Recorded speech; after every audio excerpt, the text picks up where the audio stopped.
Today is a wonderful day in Southern California. We're going to have a fantastic show. If you don't know me, I've been on a guest on this show several times before. I was previously on the television version of Real Men of Real Estate. I am a real estate investor, land acquisition and entitlement expert, land developer, construction manager, and I am the president of Coast to Coast Equities, Inc. Today, I've got a fantastic show for you and a very, very knowledgeable guest that you're going to love hearing from, Bill Tan. Bill Tan is with us today. Bill Tan is a real estate investor. He owns BT Investments. Also, Bill Tan speaks. He is a real estate educator as well, a mortgage investment expert, over 30 years of experience. Bill's clients rely on his business insight and industry knowledge to buy and sell properties, identify secured investment opportunities, and find ways to generate monthly income through investments. He specializes in putting together tough real estate and note deals. Welcome, Bill Tan, to Real Men of Real Estate. Thank you, Steve. Happy to have you here. If you don't know Bill Tan and you're in the Southern California or even nationally in the real estate market, then you're not. You need to know him. You need to know who he is, what he does, and where to find his expertise. He is very much connected across the country with the best of the real estate experts. He also owns a Los Angeles Real Estate Investment Association. He runs that. He has for how many years now, Bill? Since about 10 years or so? 11 years now. 11 years now? As of this month. Okay. And right now you're completely meeting remote ever since the pandemic started, but it's actually increased I would say increased both the numbers of attendees at your meetings and probably the quality level of a lot of the people in your meetings. Not only the numbers, the quality, but also we now get people attending our meetings from all over the country. Yes, I see people from across the country and even some out of the country sometimes that are popping in.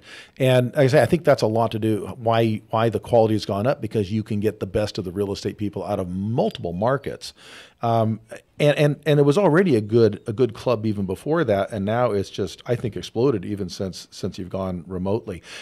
This is a club that does monthly networking and education, ongoing training for real estate investors, both active, experienced investors, and those that are kind of kicking the tires.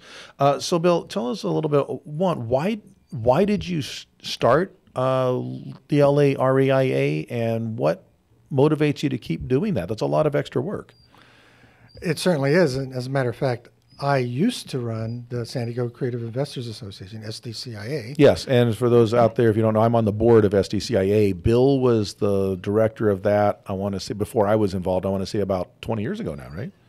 I left it about 6 or 7 years now. 7 years, but you were there for a long time though, right? I want to say 25 years. 25 years, right? Yeah, it's there a long time.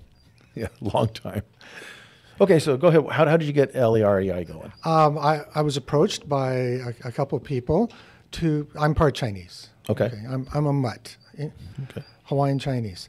And I was approached by some people who thought highly of me, and to create a Chinese real estate investment club. So we started it in the Orange County area. And after a little while, I discovered that it wasn't just Chinese that were attending the meetings.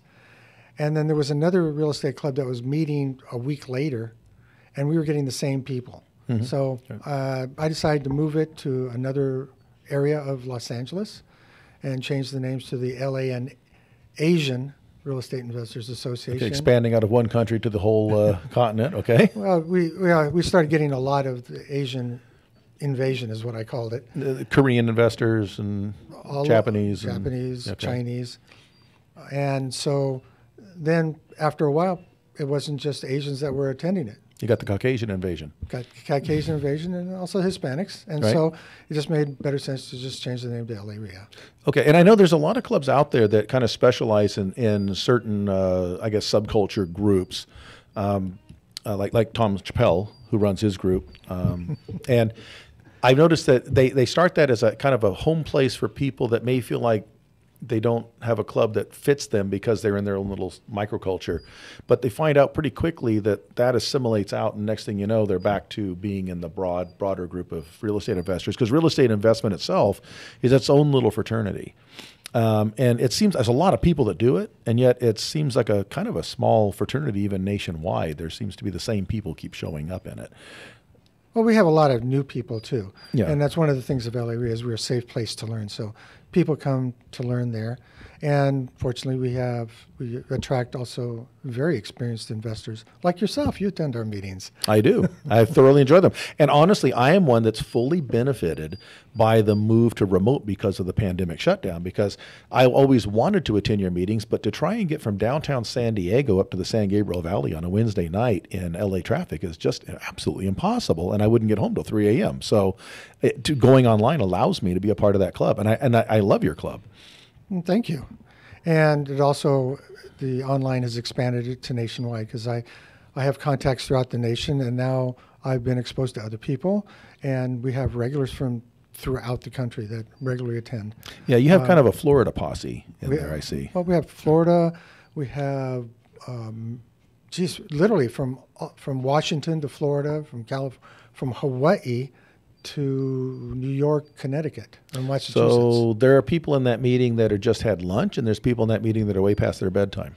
Way past our bedtime. In fact, every meeting we have networking to begin with, and then we have the presentation by the presenters, the speakers.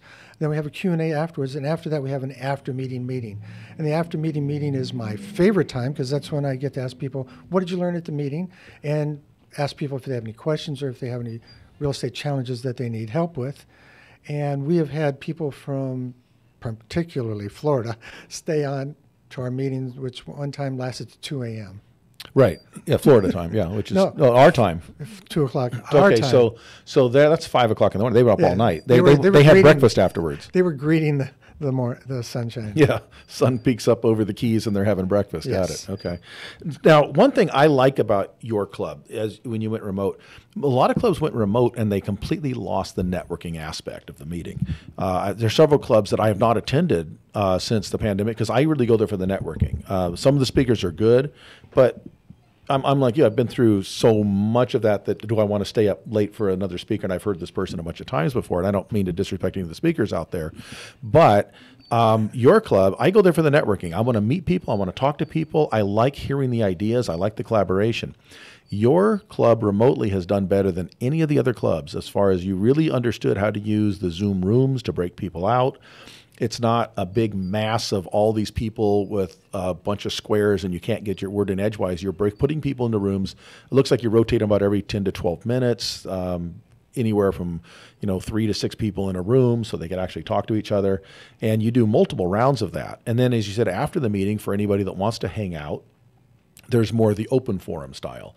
And the fact you actually go through and do roll call, you call every single person in there and let them put their 2 cents in. What did you learn? What questions do you have? How is this applicable to you? And I find that to be immeasurably valuable. And you're one of the very few people that successfully managed to do that remotely. I think because I'm also a teacher. Okay. And I want them to learn. I want the people to learn, and I want them to apply it, take action. Right. And I've made some great contacts through that club. And some I've never met personally, but I see their little box. Sometimes I don't even see their face because some people are shy. They don't put a picture up or anything. It's just their name or their website or something. But I make a connection. I'll follow up with them. And sometimes they just want information. We just share ideas. Sometimes they're interested in participating in some of our projects. But I find it very useful and personally educational to talk to people from all different stripes and all different levels of expertise to share ideas. And that's what they do. And that provides that venue for us to do that. So I'm very appreciative of that. Now, that leads to the question of what kind of people come to this group? What kind of people do you get? We get people from all over. I mean, literally from all over, and from different investment types. We have people who are retiring. We have people who are young, who are just starting out. They always come to the meetings and they're afraid because they're newbies. Well, we're a safe place to learn. We won't put anybody in front of the group that we haven't checked out ahead of time. And we tell everybody, before you get involved with anybody in any type of opportunity or education, talk to other people. Talk to the other people that are in the group and see what they have to say, because everybody's there to help each other. That's right. And I know you're big on telling people, do your homework, do your due diligence, don't be lazy, don't assume that somebody standing up here must be expert and honest and those kind of things. Just because they showed up to the meeting doesn't mean they're being vouched for. It just means they can speak well. Exactly.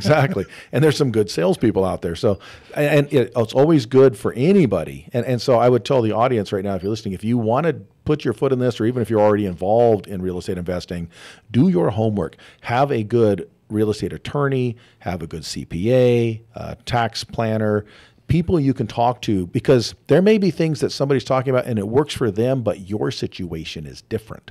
And you may not get the same results as them, maybe even tax-wise, because your situation is different than them. So always, always, always do your homework and find experts you trust to talk to. Develop a team. Develop a team. That's right.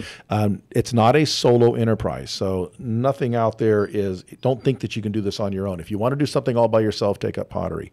If you want to do real estate investing, understand you're going to be doing this not by yourself because there's just too much to know. Now, Bill and I have both been around the industry for over 30 years. We're experts. And let me tell you what, I am still a newbie in a lot of these little areas and a lot of niches in this industry. And there's so many niches. There are so many different niches. And when people come to me, they say, you know, I don't have any money, I don't have any training, what should I do? I said, well, first off, get educated. That's right. Because there's a favorite saying of mine, that a person with experience meets a person with money, the person with experience gets the money, and the person with the money gets the experience, and it may not be a healthy one. That's right. So we're going to have to go to a commercial break here. We're going to be right back. We're talking to Bill Tan. He owns LAREIA and also is an experienced investor. We're going to be right back after this, and we're going to dig into some of his areas of expertise like notes and secured investments.